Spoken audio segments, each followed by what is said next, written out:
once again, chums, if you are white British looking for a job and particularly looking for a career that could have, well, a long-standing, upholding bit of respect attached to it, then really do not look towards the West Yorkshire Police.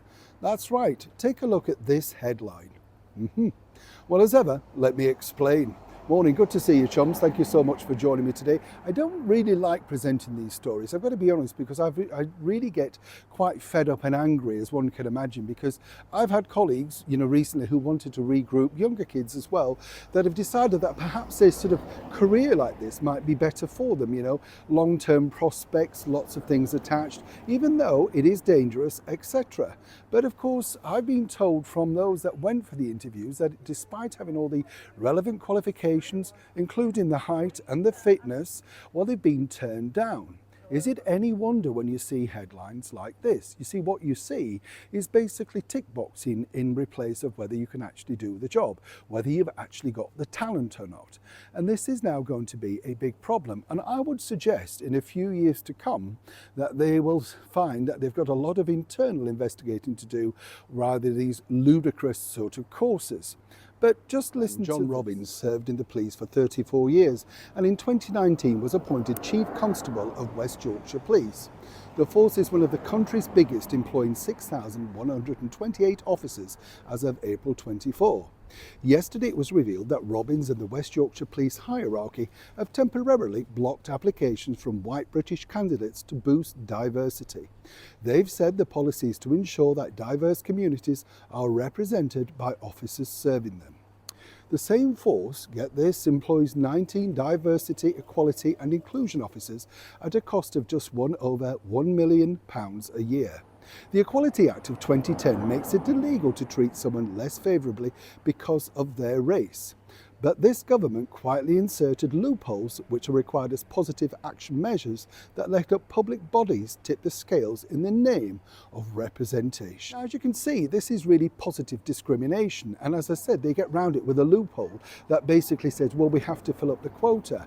But what we see from those sort of particular backgrounds, and I'm not knocking any background, but what you do tend to see is height restrictions, and we've seen these comedy police chasing around people left, right and centre, trying to arrest them.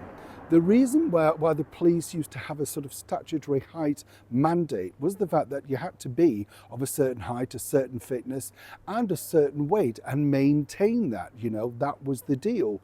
Now literally, virtually anybody can join, particularly if you're from a minority background. But this doesn't put people off.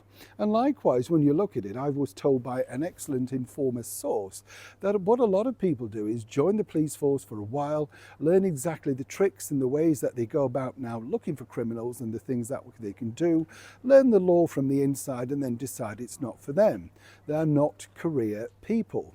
But of course, West Yorkshire Police spending £1 million of that region's taxpayers' money literally to have all of these inclusivity officers. Does it really matter? If you're in that sort of job, you have to expect abuse on a high level.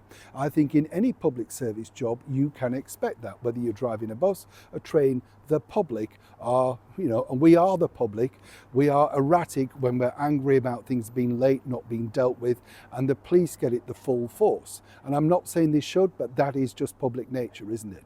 So consequently, what you'll find with this now is there's going to be even less trust in the police force. And this is at a time when over here in the heart of London, we're already, getting rid of them because apparently we can't afford it. It's simply too much to pay out for them. But we can afford £1 million a year on diversity and inclusion officers. Is anybody ever wondering exactly what do the police now do? Does anybody ever get arrested for anything? As ever, I'd love to know what you think to this particular story in the comments below. Are the white British talented people that could have taken these jobs literally being forced out, not by their counterparts on the ground, but by a ridiculous sort of red tape that basically says we have to take them, even if they're simply no good for the job? Neil Sean in the very heart of London.